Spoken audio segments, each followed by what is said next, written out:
So let's say you've been really good lately, like genuinely, actually good.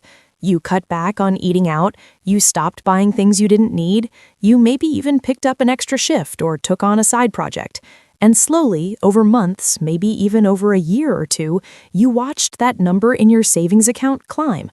$500, then 1,000, then 5. Then one day you open your banking app and you see it, $10,000 just sitting there. And it feels incredible, honestly. It feels like you finally did it, like you cracked the code that everyone else seems to struggle with. You saved money, real money, a number that actually means something. And then you just leave it there. Because what else do you do, right? It's safe, it's yours, it's not going anywhere. And there's something deeply comforting about seeing that number sit there, stable and untouched, like a little financial security blanket. You worked hard for it, you sacrificed for it. Of course you want to protect it. But here's the thing, and this is something that honestly kept me up at night for a while when I first started really digging into how money actually works. Protecting your money and growing your money are not the same thing, and confusing the two is one of the most common, most costly, and most quietly devastating financial mistakes that people make. Not because they're careless, not because they're bad with money, but because nobody really explains what happens after you save. My name is Emmy, and I spend way too much time thinking about money, specifically about the invisible forces that shape why some people build real, lasting wealth, while others work just as hard, save just as diligently, and somehow end up in nearly the same spot they started, decade after decade. And today, I want to talk about something that I genuinely believe is the single most overlooked mistake that savers make, the thing that turns a $10,000 milestone into a financial plateau instead of a launching pad. Because if you've crossed that threshold, if you've saved a meaningful amount of money and you're feeling proud of yourself, as you should, what you do next matters more than almost anything that came before it. And most people, without realizing it, take a long, slow detour that costs them tens of thousands of dollars over the course of their lives. So let's talk about it, all of it, from the beginning. The illusion of safety, why your savings account is quietly losing. Okay, let's start here, because I think this is where the whole misunderstanding begins. When you put money into a savings account, your brain registers it as safe. And in a very narrow sense, yes, it's safe. It's insured, it's accessible, it's not going to disappear overnight. Your bank isn't going to call you and say, "Hey, remember that 10 grand? Gone." That part is true. But here's what your brain doesn't register, because it's not dramatic enough to feel real: inflation. Inflation is basically the slow, steady process by which the purchasing power of your money decreases over time. Every year, things cost a little more. Groceries, rent, gas, healthcare, education. The prices of real things in the real world tend to go up by about 2 to 3% every year, sometimes more, which means that the dollar you have today will buy you slightly less next year than it does right now. Now, your typical savings account, the kind that most people have at a traditional bank, earns somewhere between 0.01% and 0.5% annually. Some high-yield savings accounts do better, closer to 4 or 5% in recent years, which is genuinely useful. But the average person isn't necessarily in a high-yield account. They're in whatever savings account their bank gave them when they opened their checking account at age 22, and they haven't thought about it since. So here's the math, and I want you to actually sit with this, because it's one of those things that sounds abstract until you run the numbers. If you have $10,000 sitting in a standard savings account earning 0.5% annually, after 10 years you'd have roughly $10,511. Sounds fine, right? You made $500 doing nothing. Free money. But if inflation has been averaging just 3% per year during that same period, the purchasing power of your original $10,000 has effectively shrunk. In today's dollars, that $10,511 would only buy you what roughly $7,800 would buy you today. You technically have more money, but you can afford less with it. You lost money by saving it. And I know that sounds backward and frustrating and a little unfair, because it is all of those things, but it's also just how money works. Money isn't a static object. It exists inside an economy that's always moving, always changing, and when your money doesn't move with it, it falls behind. This is the first and foundational mistake, treating savings as a destination rather than a starting point. The goal of saving money isn't to accumulate a number. The goal is to eventually put that money to work in a way that outpaces inflation and actually builds wealth. Savings is the fuel, but fuel just sitting in a tank doesn't take you anywhere. So, if the math is clear, why do so many people just leave their money sitting there? And look, I've thought about this a lot, because the math alone doesn't explain human behavior. People know on some level that they should be doing something more with their savings. They've heard the word invest. They've scrolled past articles about index funds and compound interest. The information isn't completely hidden. But there's something emotionally powerful happening when you've worked hard to save money, and it keeps people frozen. The first thing is loss aversion. Psychologists have studied this extensively. Humans feel the pain of losing something roughly twice as intensely as they feel the pleasure of gaining the same amount. So the idea of taking your hard-earned $10,000 and putting it somewhere that could, theoretically, go down in value, that feels unbearable. It feels irresponsible, like gambling with your own security. And here's the thing, that feeling isn't irrational. It comes from a real place. For a lot of people, that $10,000 represents months of sacrifice. It represents skipped vacations and packed lunches and saying no to things that would have made life more enjoyable in the short term.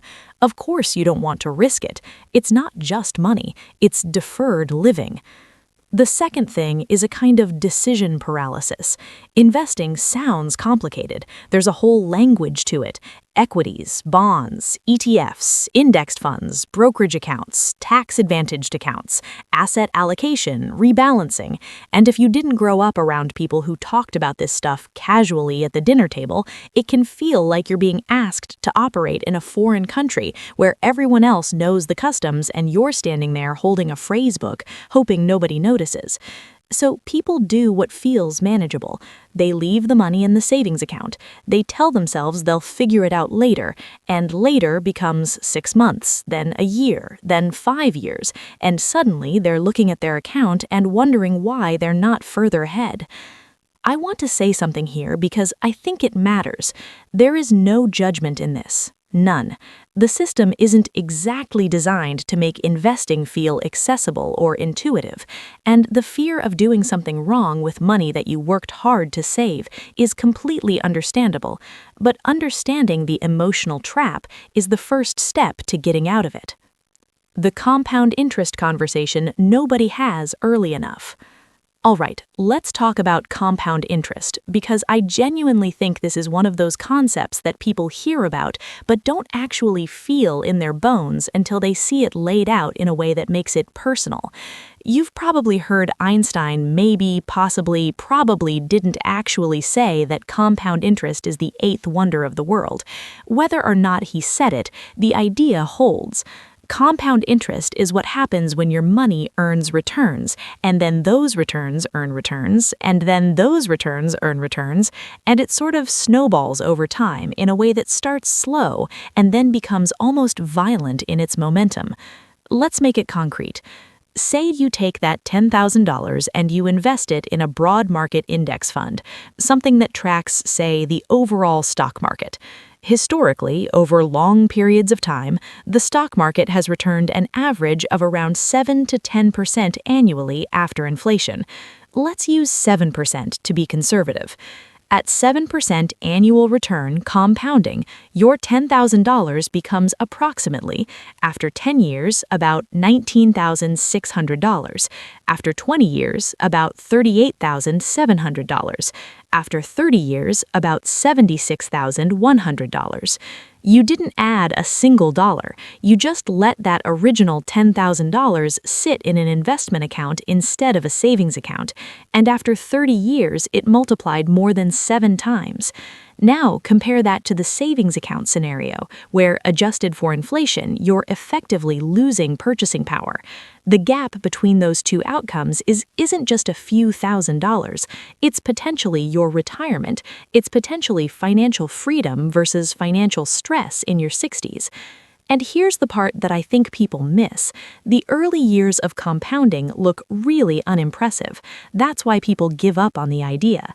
In year one, 7% on $10,000 is $700, not exactly life-changing. In year two, it's $749, still not dramatic, but in year 25, your annual return on that same original investment is over $3,700, and your total balance is crossing $54,000. The back end of compound growth is where the magic happens, but you only get to the back end if you stay in. The most expensive thing about waiting isn't the time you lose, it's the compounding you lose during that time. Every year you leave money in a low-yield account is a year of potential growth that you can never get back. What investing actually means for a normal person. Okay, I want to spend some time here because I think this is where a lot of people get tripped up, and it's genuinely not their fault. When most people hear the word investing, they picture one of a few things. They picture a guy in a suit staring at multiple screens filled with blinking numbers, making split-second decisions about individual stocks. They picture someone who somehow knew to buy Apple at $1.50 and sold it at the perfect moment. They picture complexity, insider knowledge, and a kind of financial sophistication that feels reserved for people who went to business school or grew up wealthy. None of that is what investing actually needs to look like for the most people. The honest truth is that the most effective investing strategy for the average person is almost embarrassingly simple. You open a brokerage account or a tax-advantaged retirement account, something like a Roth IRA or a 401k if your employer offers one. You put money into a low-cost index fund that tracks the broad market. You do it consistently, you don't panic when the market dips, and you leave it alone as long as possible. That's it. That's the strategy that most financial research suggests beats the vast majority of active investors over the long term, including many professionals. Index funds are basically baskets of stocks that track a particular index, like the S&P 500, which is a collection of 500 of the largest companies in the United States. When you buy an index fund, you're not betting on one company. You're betting on the collective performance of hundreds of companies. If one fails, the others carry you. And historically, over long time horizons, the broad market has trended upward. Now, does it go up in a straight line? Absolutely not. There are crashes, there are corrections. There are years when your portfolio loses 20 or 30% of its value, and it feels like the floor is falling out. But here's the thing. Every single major market crash in history has eventually been followed by a recovery and new highs. The people who got hurt the most weren't the ones who stayed in, they were the ones who panicked and sold at the bottom. I'm not saying investing is risk-free. It's not. There's always risk. But the risk of not investing, the risk of watching your savings quietly erode while inflation eats away at your purchasing power, that's a risk too. And it's one that rarely gets talked about because it doesn't feel dramatic. It happens slowly, invisibly, without a single alarming headline. Now, I want to pause here because I can hear the very reasonable objection forming in some of your minds. But Emmy, what if I need that money? What if something goes wrong and I need access to it immediately? And this is actually really important, so I'm glad we're talking about it. You should have an emergency fund, full stop. Before you think about investing, before you think about anything else, you should have somewhere between 3 and 6 months of living expenses sitting in an accessible, liquid account, yes, your savings account, that you do not touch unless there is an actual emergency. This is not optional. This is the foundation.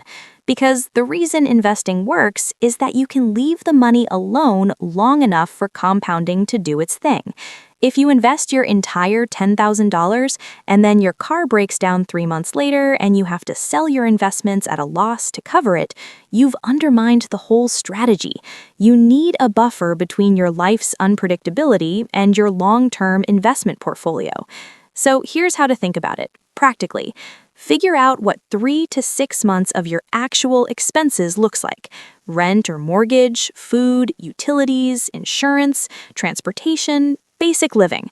Let's say that's $3,000 a month. 3 months of that is $9,000. 6 months is $18,000. If you have $10,000 saved and your monthly expenses are $2,000, you might already have your full emergency fund covered. If your monthly expenses are $3,500, you might only have about 3 months covered, which is on the lower end but workable. The point is, figure out your number, protect that number in a stable, accessible account, preferably a high-yield savings account so at least it's earning something meaningful, and then look at what's left. Whatever's left over your emergency cushion, that's your investing capital. That's the money that should be working for you. And here's the thing that trips people up. They calculate their emergency fund, realize their savings account is basically just their emergency fund, and then decide they need to save more before they can invest, which is fine. But the goal should be to build the emergency fund and start investing simultaneously, even if the investment amounts are small at first. Because time in the market is what matters, and every month you wait is a month of compounding you don't get back. The tax-advantaged account you might be ignoring. Let me bring up something that I feel like doesn't get nearly enough attention in conversations about what to do with your savings, and that's tax-advantaged accounts. Specifically, if you are in the United States and you are not maxing out a Roth IRA every year, I want you to genuinely think about why. A Roth IRA is an individual retirement account that you fund with after-tax dollars, meaning you put in money that you've already paid income tax on. And then, here's the incredible part, it grows completely tax-free. You invest it, it compounds over decades, and when you eventually withdraw it in retirement, you pay 0 taxes on the gains. None. The government already took their share up front, and now the growth is yours entirely. In 2024, the annual contribution limit for a Roth IRA is $7,000 if you're under 50. If you have $10,000 saved, you could put $7,000 of it directly into a Roth IRA and invest it in an index fund, and the rest could either stay as part of your emergency fund or go into a regular taxable brokerage account. The difference between investing inside a Roth IRA versus a regular taxable account over 30 years can be tens of thousands of dollars, purely because of the tax savings over decades of compound growth. It's genuinely one of the most powerful tools available to regular people, and it's dramatically underused. If your employer offers a 401k with a matching contribution, meaning they'll match some percentage of what you put in, that's essentially free money. Not investing enough to capture the full match is one of the most concrete financial mistakes you can make. It's leaving part of your compensation on the table. I know this starts to feel like a lot of account types and terminology, and I'm not trying to overwhelm you. But I want you to understand that the infrastructure for building wealth is available to you. You don't need a financial advisor with minimum account requirements. You don't need a massive portfolio to start. You need an account, a consistent contribution, and patience. Okay, I want to get a little philosophical for a second because I think there's something happening at the identity level that we haven't fully addressed. When you call yourself a saver, it means something. It means you're disciplined. It means you're responsible. It means you're the person in your friend group who actually has money set aside while everyone else is living paycheck to paycheck. And that identity feels good. It's earned. It deserves to feel good. But saver as a permanent identity can also become a cage. Because saving, the act of accumulating and protecting, is a mindset built around scarcity and security, which is appropriate and necessary at a certain stage. But at some point, to actually build wealth, you have to shift your relationship with money from protection to growth, and that requires a slightly different identity, an investor identity. An investor doesn't just protect money. An investor puts money to work with the expectation of a return, accepting that some uncertainty is the price of that return. It's a fundamentally different orientation towards money, less fearful, more strategic. And I think for a lot of people, especially people who came from households where money was tight or where financial security felt precarious, the shift from saver to investor can feel dangerous, like you're letting your guard down, like you're tempting fate. But here's the reframe that I want you to sit with. Keeping all your money in a low-yield savings account is not the financially conservative choice. It feels conservative, it looks conservative, but when you account for inflation, it's actually a slow, quiet loss. The truly conservative, long-term choice, the one that actually protects your future purchasing power, is a diversified, long-term investment strategy. You're not gambling when you invest in a broad index fund over a 30-year horizon. You're not being reckless. You're being strategic. You're being a grown-up about how money actually works in the real world, and you deserve to give yourself permission to do that. What to do this week, because you need a starting point. I don't want this to be one of those videos where you watch it, feel mildly motivated, and then do nothing because the path forward feels vague and overwhelming. So let me give you something concrete. If you have $10,000 saved, or even $5,000, or even $2,000, here is a simple framework for what to do next. Step 1. Calculate your actual emergency fund number. Take your monthly essential expenses and multiply by 4. That's a middle ground between 3 and 6 months. That amount stays liquid in a high-yield savings account, not a traditional savings account, a high-yield one, because the difference in interest rates can be significant. Step 2. Determine what's left. If your emergency fund number is $8,000 and you have $10,000 saved, you have roughly $2,000 to start investing. If your emergency fund is fully covered, great, you have more flexibility. Step 3. Open a Roth IRA if you don't already have one. Fidelity, Vanguard, and Charles Schwab all offer them with no account minimums and low-cost index funds. This takes about 15 minutes online. You are capable of doing this. Step 4. Invest your available funds into a simple, broad market index fund, something like a total stock market fund or an S&P 500 index fund.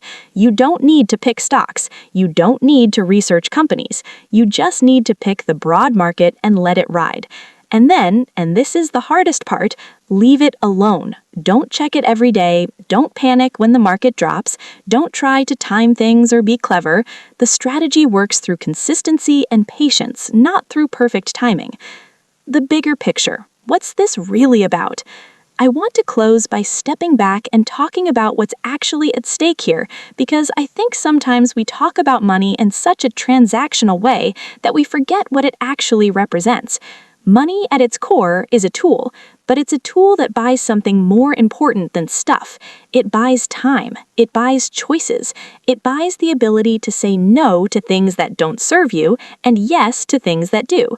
It buys security, real security, not the illusion of security that comes from watching a number sit still in a bank account while inflation slowly chips away at it. When you take that $10,000 and put it to work, when you shift from being a passive saver to an active investor, you're not just making a financial decision, you're making a statement about your future. You're saying, I believe that my life in 10, 20, 30 years deserves the same care and attention that I'm giving to my life right now. You're planting seeds that you might not harvest for decades, and that takes a kind of patience and forward thinking that honestly not everyone is willing to commit to. But here's what I know. The people who build real financial security, not the people who inherited wealth, not the people who won some lottery or got lucky with a startup, but the everyday people who genuinely changed their financial trajectory, they almost universally did it through consistent investing over long periods of time. It's not glamorous. It's not a viral moment. It's just math, compounding quietly in the background while you live your life. You've already done the hard part. You saved. You built discipline. You delayed gratification. That's genuinely rare and genuinely valuable. Don't let that effort be the end of the story. Let it be chapter 1. The mistake isn't saving $10,000. The mistake is stopping there. And now that you know that, you don't have to make it. Take the next step. Open the account. Start small if you need to. Be patient and trust that the version of you 20 years from now is quietly, desperately hoping that the version of you right now decided to do something different than just leave the money sitting there. Because that future version of you, they're counting on you. And I think you're ready. If this helped you think about money in a new way, share it with someone who has savings sitting in an account doing nothing. Sometimes the most valuable thing we can do for the people we love is hand them the right information at the right moment. See you in the next one.